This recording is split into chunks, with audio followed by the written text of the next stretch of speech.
Team India ప్రధాన కోచ్గా గౌతమ్ గంభీర్ నియమితులయ్యారు. గంభీర్ హయాంలో వచ్చే ఈ ఏడాది ఐసీసీ ఛాంపియన్స్ ట్రోఫీ మరియు ప్రపంచ టెస్ట్ ఛాంపియన్షిప్ రూపంలో భారత్ 2 అతిపెద్ద టోర్నమెంట్లను ఆడనుంది.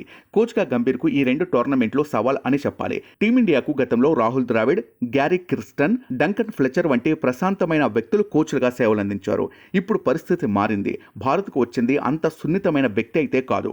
భారత్ చివరిసారిగా 2011లో వన్డే ప్రపంచ కప్ను గెలుచుకుంది. 2 సార్లు ఫైనల్స్కు చేరుకున్నప్పటికీ ప్రపంచ టెస్ట్ ఛాంపియన్షిప్ను గెలుచుకోలేకపోయింది.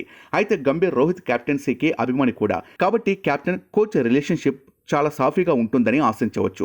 అయితే ఇప్పుడు అందరి చూపు విరాట్ కోహ్లీపైనే ఉంది. ఐపీఎల్లో కోహ్లీ, గంభీర్ ఈ ఇద్దరు దిగ్గజాల మధ్య జరిగిన ఆన్ఫీల్డ్ వివాదం చాలా చర్చనీయాంశమైంది. అప్పటి నుంచి వీరిద్దరి మధ్య గ్యాప్ పెరిగింది.